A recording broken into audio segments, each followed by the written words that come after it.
Hello, Bachcho. Let's read this question. So this question says, there is a rectangular plate of mass capital M kg of dimensions A cross B. Okay. The plate is held in horizontal position by striking n small balls, each of mass small m per unit area per unit time. These are striking in the shaded half region of the plate. The balls are colliding elastically with a velocity v. What is v? Okay, v हमें v के यहाँ पर value find out करके बतानी है. It is given that n is equal to 100, capital M is equal to 3 kg, small m is equal to 0.01 kg, b is equal to 2 meter, a is equal to 1 meter and g is equal to 10 metre per second square. Okay, तो चलिए बच्चों, अब हम इस question को start करते हैं.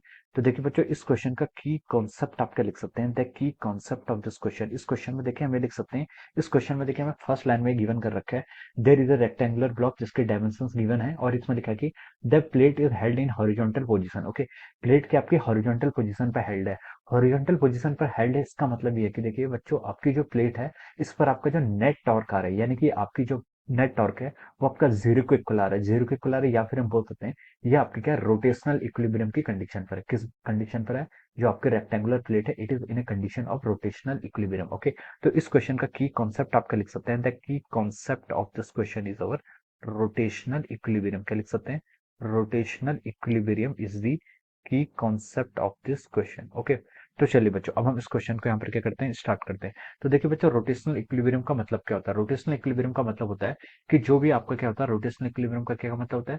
Rotational equilibrium का मतलब होता है कि जो आपका जो नेट टॉर्क है, हम लिख सकते हैं कि आपका जो टॉर्क है, आपका नेट टॉर्क वो किसके इक्वल है? आपका जीरो के इक्वल है. ओके, यहाँ पर देखिए आपके पास के यहाँ पर आपकी ये प्लेट है. ओके, मान लीजिए ये क्या आपकी, this is our rectangular plate, ये आपका रेक्टेंगुलर प्लेट है. ओके, दिस रेक्टेंगुलर प्लेट, ये आपकी क्या रेक्टेंगुलर प्लेट है. ओके, अब इस रेक्टेंगुलर प्लेट का मास आपको क्वेश्चन में गिवन कर रखा है कितना, देखिए कैपिटल एम मास है. ओके, तो देखिए इसको हमने इस एक्सिस के अबाउट क्या कर रखा है, जो आपकी रेक्टेंगुलर प्लेट है आपकी इस एक्सिस के अबाउट क्या हॉरिजॉन्टल क्या है, इक्विलिब्रियम प्लेन, मतलब आपने बोला है कि हेल्ड हॉरिजॉन्टल. ओके, यानी कि हॉरिजॉन्टल पोजीशन में फिक्स है. ये एक्सिस मान लीजिए आपका क्या है, जेड एक्सिस. ये एक्सिस क्या आपका जेड एक्सिस मान लीजिए आप. ओके, तो देखिए हम क्या बोल सकते हैं इस पर, ये बोल सकते हैं कि इस पर कौन कौन से फोर्स लेंगे. देखिए इस प्लेट का मास क्या कैपिटल एम, वो आपका क्वेश्चन में गिवन है. ओके, तो देखिए इसका मास कैपिटल एम है, तो बोल सकते हैं इस पर सबसे पहले जो आपका फोर्स लेगा इन द डाउनवर्ड डायरेक्शन. ओके, इसमें जो डाउनवर्ड डायरेक्शन में फोर्स लेगा. ओके, डाउनवर्ड डायरेक्शन यानी कि जो आपका प्लेन है हॉरिजॉन्टल, ये आपकी जो प्लेट है, प्लेट आपकी हॉरिजॉन्टल प्लेन में रखी है. ओके, क्या रखिए, हॉरिजॉन्टल प्लेन में रखिए, और जो डाउनवर्ड डायरेक्शन है इसको हम इस तरीके से अज्यूम कर सकते हैं. ओके, ये आपकी क्या प्लेट है, this is our plate. Okay, ये आपकी क्या प्लेट इस तरीके से है. इस पर जो आपका डाउनवर्ड डायरेक्शन में फोर्स लगेगा वो कितना लगेगा, आपका mg फोर्स लगेगा. ओके, हम इसको यहाँ पर से देख रहे हैं. ओके, साइड भी हम यहाँ से देख रहे हैं. ओके, तो mg फोर्स क्या लगेगा, इसमें डाउनवर्ड डायरेक्शन में लगेगा. ओके, तो देखिए रोटेशनल इक्विलिब्रियम में है, यानी कि इस पर अगर इस पर एक फोर्स mg डाउनवर्ड डायरेक्शन में लग रहा है. ओके, इसके कारण जो टॉर्क आएगा, इसके कारण जो आपका क्या आएगा, इस फोर्स के कारण जो टॉर्क आएगा, तो इसको कैंसिल आउट करने के लिए एक दूसरा फोर्स भी लगना चाहिए. ओके, वो फोर्स किस डायरेक्शन में लगेगा, वो फोर्स आपका क्या लगेगा, अपवर्ड डायरेक्शन में. ओके, तो हम बोल सकते हैं कि जो आपका दूसरा फोर्स लगेगा वो क्या लगेगा, इसके mg के अपोजिट डायरेक्शन पे आपका दूसरा फोर्स लगेगा. ओके, और किसके कारण लग रहा है, देखो क्वेश्चन में हमें हिंट गिवन कर रखी है कि the plate is held in horizontal position by striking n small balls each of mass small m per unit area per unit time. These are striking in the shaded half region of the plates. Okay, so let us, this will be the half region of this plate. ये क्या इस plate का क्या half region. Okay, this region is the half region of the plate. इस region पर क्या कर रही है आपकी बॉल्स, क्या कर रही है आपकी स्ट्राइक कर रही है, और इलास्टिकली क्या कर रही है आपकी कोलाइड कर रही है. ओके, इलास्टिकली कोलाइड करने का क्या मतलब है, हमें इलास्टिकली कोलाइड करने का मतलब है कि आपका कोफिशिएंट ऑफ रेस्टिट्यूशन कितना होगा, 1 होगा. कोफिशिएंट ऑफ रेस्टिट्यूशन क्या होता है, velocity of separation divided by velocity of approach. Okay, VS क्या है आपका, velocity of separation divided by velocity of approach.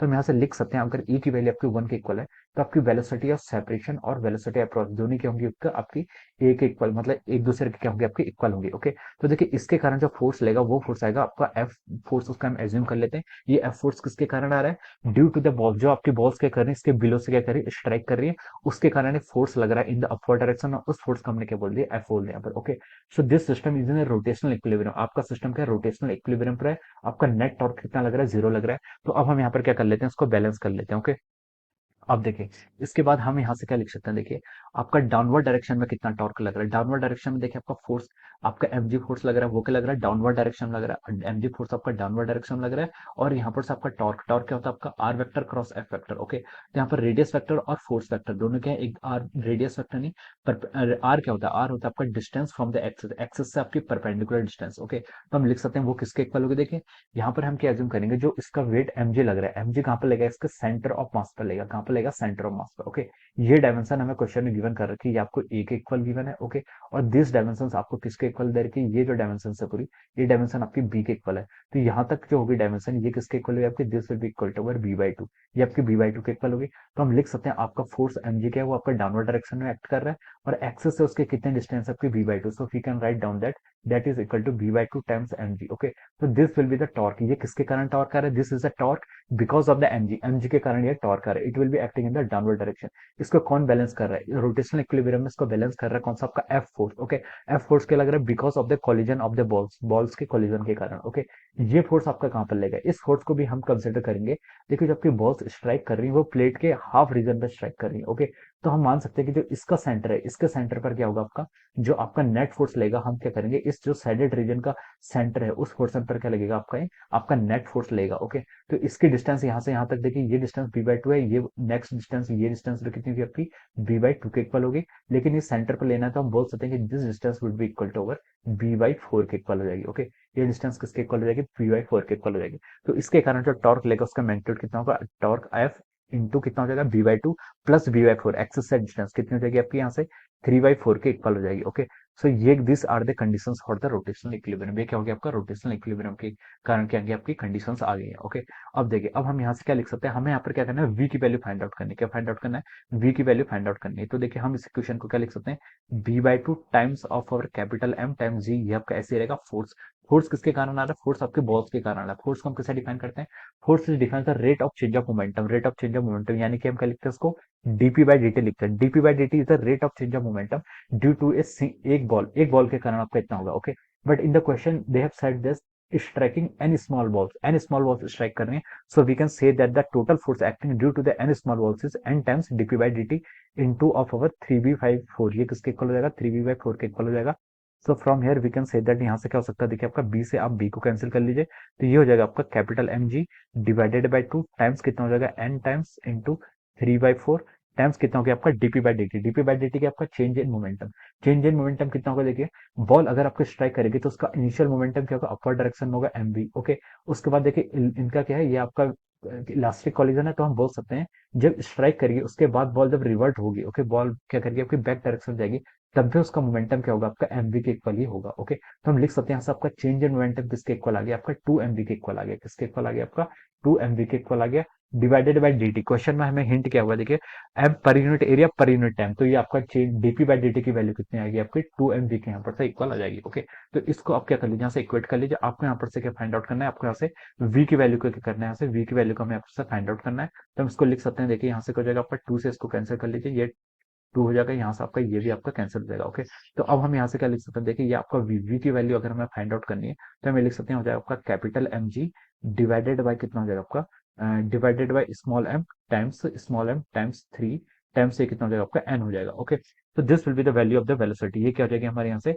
Velocity की वैल्यू हो जाएगी। ओके, यस, ये आपकी वेलोसिटी की वैल्यू की। अब देखिए कैपिटल एम की वैल्यू कितनी देर की आपको, थ्री थ्री के जी क्वेश्चन में गिवन है। जी की वैल्यू आपकी 10 मीटर, सारा क्वेश्चन हम एसआई सिस्टम में सॉल्व कर रहे हैं, divided by three times m, m क्या आपका mass of each ball, mass of each ball कितना है 0.01 kg, this is the mass of each ball, times n, n की आपकी नंबर ऑफ बॉल्स कितनी आपकी 100 बॉल्स आपकी स्ट्राइक कर रही है, तो यहाँ से थ्री से आपका थ्री कैंसिल हो जाएगा। ओके, थ्री थ्री कैंसिल हो गया, इसको आप क्या लिख सकते हैं, देखिए 10 डिवाइडेड बाई 0.01 इंटू 100 कितना हो जाता है, 1 के इक्वल हो जाता है, तो इसकी यूनिट क्या हो जाएगी आपकी मीटर पर सेकंड। तो हम लिख सकते हैं यहाँ से जो आपकी वेलोसिटी आएगी, velocity will be equal to 10 metre per second. Okay, so this will be the answer of this question, ये क्या हो जाएगा आपका, इस क्वेश्चन का आपका फाइनल आंसर हो जाएगा। Okay, so this will be the velocity of the ball. Okay, हमसे क्वेश्चन ये पूछा था कि what is the V, V क्या होगा, तो V the value of V is equal to 10 metre per second. Okay, so this will be the answer of this question. So I hope you all understood this concept. All the best and thank you so much.